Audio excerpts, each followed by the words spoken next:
कांग्रेस के लोग लगातार पीएम मोदी के खिलाफ भ्रामक प्रचार कर लोगों को गुमराह करने की कोशिश कर रहे हैं, लेकिन हर बार कांग्रेस के नेता ही एक्सपोज हो जाते हैं। कांग्रेस के नेताओं ने सब कुछ करके देख लिया, लेकिन उनकी दाल नहीं गल रही है।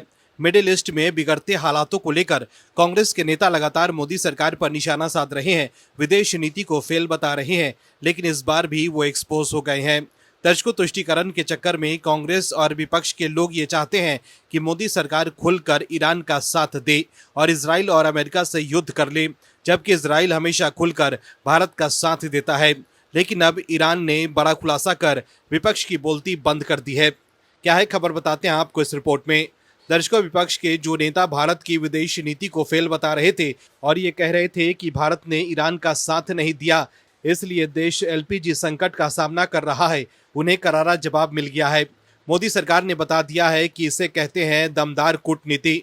दरअसल ईरान ने भारत के लिए स्टेट ऑफ हॉर्मुज खोलने की औपचारिक घोषणा कर दी है। भारत में ईरान के कंसुलेट जनरल ने गुरुवार को ईरानी विदेश मंत्री अब्बास अरागची के हवाले से ये जानकारी दी। ईरान ने बुधवार को ही ये साफ कर दिया था कि वो मित्र देशों के लिए हॉर्मुज जलमार्ग खोल रहा है। वहीं मुंबई स्थित ईरान के कंसुलेट जनरल ने अपने सोशल मीडिया पोस्ट में ईरान के फैसले की जानकारी देते हुए कहा है कि ईरान के विदेश मंत्री अब्बास अरागची, हमने हॉर्मुज स्टेट से चीन, रूस, भारत, इराक और पाकिस्तान को गुजरने की अनुमति दी है।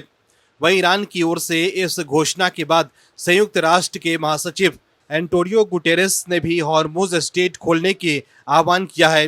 तो देखा आपने कैसे विपक्ष के जो लोग ये आरोप लगा रहे थे कि भारत ने ईरान का साथ खुलकर नहीं दिया, इसलिए ईरान ने हमारे लिए हॉर्मुज स्टेट बंद कर दिया है, जबकि चीन के लिए हॉर्मुज स्टेट खुला है। लेकिन ईरान ने भारत के लिए हॉर्मुज स्टेट खोलने की औपचारिक घोषणा कर भारत में विपक्ष की गंदी राजनीति की हवा निकाल दी है। वहीं मोदी सरकार पर निशाना साधने के लिए कांग्रेस के लोग अपने देश पर सवाल उठा रहे हैं और पाकिस्तान को चौधरी घोषित करने में लगे हुए हैं। कांग्रेस प्रवक्ता सुप्रिया श्रीनेत ने भारत को लेकर शायद आंखें मूंद ली है, लेकिन हैरानी की बात तो ये है कि उन्हें पड़ोसी मुल्क पाकिस्तान की भागीदारी दिखाई दे रही है, जिसे कोई नहीं पूछ रहा। सुप्रिया श्रीनेत कहती है कि ईरान और अमेरिका के युद्ध के समय पाकिस्तान एक अहम देश बनकर सामने आ रहा है, लेकिन इस सब में भारत कहाँ है। यह कहते हुए कांग्रेस नेता सुप्रिया श्रीनेत सरकार से सवाल करती हैं कि इतने बड़े और अहम फैसलों में हमारी भागीदारी क्यों नहीं दिख रही। अगर ये हमारी विदेश नीति की बड़ी नाकामी नहीं है तो फिर और क्या है।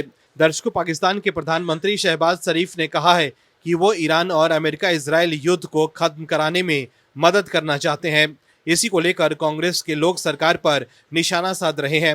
वहीं एक दूसरे पोस्ट में सुप्रिया श्रीनेत ने लिखा है कि आतंकी मुल्क पाकिस्तान शांति का नया दूत बना हुआ है। शहबाज शरीफ अमेरिका और ईरान के बीच शांति कराने का दावा कर रहे हैं। शांति वार्ता इस्लामाबाद में हो रही है और शहबाज शरीफ के न्योते को ट्रंप रिट्वीट कर रहे हैं। बस यही दिन देखना बाकी रह गया था। वहीं कांग्रेस नेता राजीव शुक्ला ने अपने ट्वीट में कहा है कि पाकिस्तान का विश्व पटल पर चौधरी बनना मुझे पसंद नहीं आ रहा है। कहाँ भारत और कहाँ पाकिस्तान, कोई तुलना नहीं है। लेकिन ईरान ने ट्रंप और पाकिस्तान के सीज फायर की कोशिशों को मजाक बताया है। ईरान के एक सैन्य प्रवक्ता ने अमेरिकी सीज फायर के दावे को लेकर कहा है कि अमेरिका खुद से ही बातचीत कर रहा है।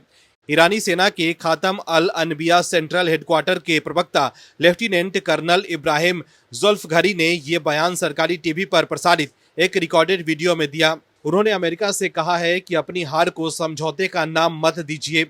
आपके खोखले वादों का दौर अब खत्म हो चुका है। दर्शकों, कांग्रेस के लोगों ने पहले ही पाकिस्तान को चौधरी घोषित कर दिया था, लेकिन ईरान खुद कह रहा है कि उसकी अमेरिका से कोई बातचीत नहीं हो रही है। ईरान के विदेश मंत्री अब्बास अरागची ने कहा है कि हम अमेरिका के साथ बातचीत करने का इरादा नहीं रखते।